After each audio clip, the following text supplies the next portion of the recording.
What's up, Geeksters? It's me, Omar from Geekster Labs, and today I finally got my hands on a pair of AirPods Max to show you guys. So today we're going to be doing the unboxing and giving you the first impressions of what I think about this product, and eventually after a week or so I'm going to do a full detailed review of the AirPods Max. So without further ado, let's get to the unboxing.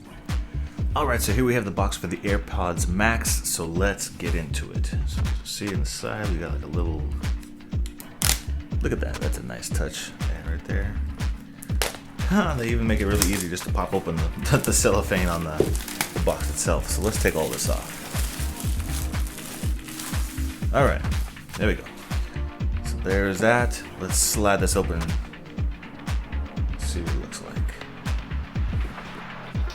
So there's that.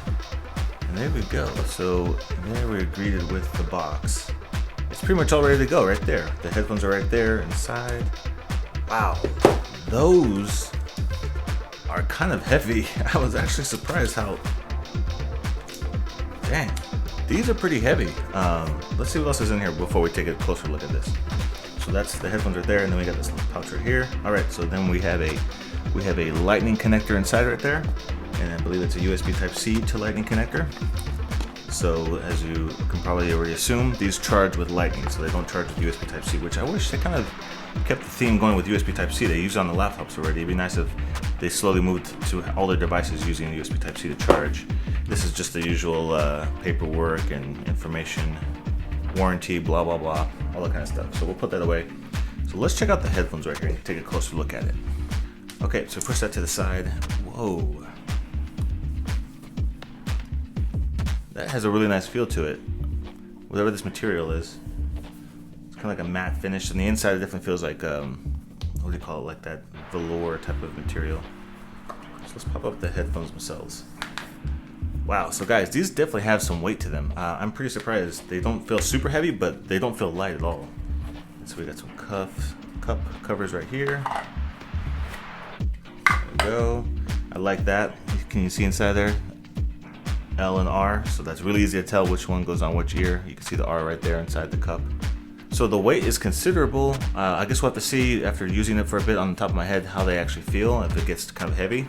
This top mesh piece feels real thin. That feels like really, really slinky and thin right there. I wonder how that's gonna be. And I'm kind of wondering how this is gonna feel like when it's against your head, because sometimes some headphones that are real have like a real pinching type of thing where they kind of squeeze your temples a little too tight. This isn't too bad. This isn't too bad, but it's definitely heavier than I thought they would be. Not to say that they're super heavy, but the headphones I've used in the past that are over-ear headphones, they feel much lighter than these. But the fit and finish on these looks really sharp. I can only imagine this type of thing, how easily this could get scratched up over time. I guess that's the whole purpose of having the case. But let's talk about the case, because I'm actually, when I saw the design of this case, I don't really like the simplicity of the case. I kind of wish it had a full padded case, because this will protect the ear cups, sure, but this mesh thing seems really sensitive. Like this could easily get torn up or poked if you just threw this in your bag. Like if you had a pin in there or something sharp, like over time, like I can see how this would kind of get worn out a little bit. And I would want to protect the headband as well. This is just going to protect the ear muff parts, the metal parts right there. And I believe there's like a magnetic feature built into the case, so you kind of have to use the case. You don't have to use it with the case. And I'll get more into this into the full review. But the case does serve a purpose with the headphones. I believe it lets the headphones know when to like eventually turn them off, so it's not just using up power, because these headphones they have 20 hours of battery life. So there's like a magnet inside the case that kind of lets it know that it's inside the case, and the headphones will eventually shut themselves off. But I was kind of hoping that when they released the headphones that there would be something more protected than just this little case. But the fact that it is only really protecting the cups is kind of strange to me. But there's that dial right there. Let me get a close-up look at that dial. That's very similar to the Apple Watch. Real smooth feedback. So it feels very similar to like how the dial on the Apple Watch feels right there. So that's interesting how they borrowed that. So we have the one button right there. There's another microphone, I believe. Microphones. There's a bunch of sensors and things on this. There's even sensors inside of the headphones themselves. It's hard to see. When I do my review, I'll make sure my lighting is much better. But you can see there's a sensor in there. I believe that's how it knows when it's on your ear. So it does autoplay when it's on your head, and when you take them off, it stops by itself.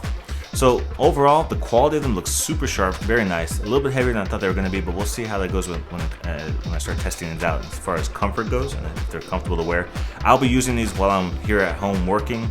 So I'm going to be putting these through like hours of use, not just wearing them for an hour at a time. Like I'm going to see if I can go a full day at work using these headphones, 8 hours, to see how it feels to, you know, to kind of use these headphones and see how comfortable they are for long periods of time.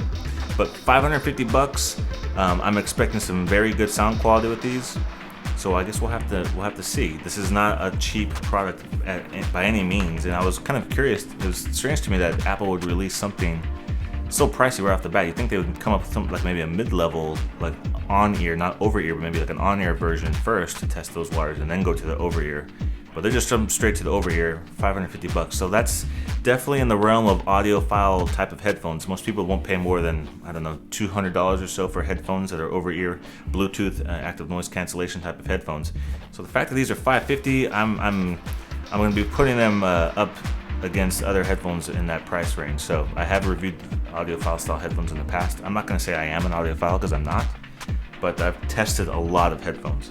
So we will see. Keep it locked here, guys, if you want to see the full review of the AirPods Max on my channel. Very soon, I'm going to be testing these out, and maybe in a week or two, I will do my full detailed review of the AirPods Max and let you guys know what I think about them. So that's it for me today. If you guys want to subscribe to my YouTube channel, make sure you click on my face, and don't forget to ring that bell to be notified of all my new reviews as they get dropped on my channel. And don't forget to check out some of my other videos to the side right there as well. And I'll see you guys in the next video review.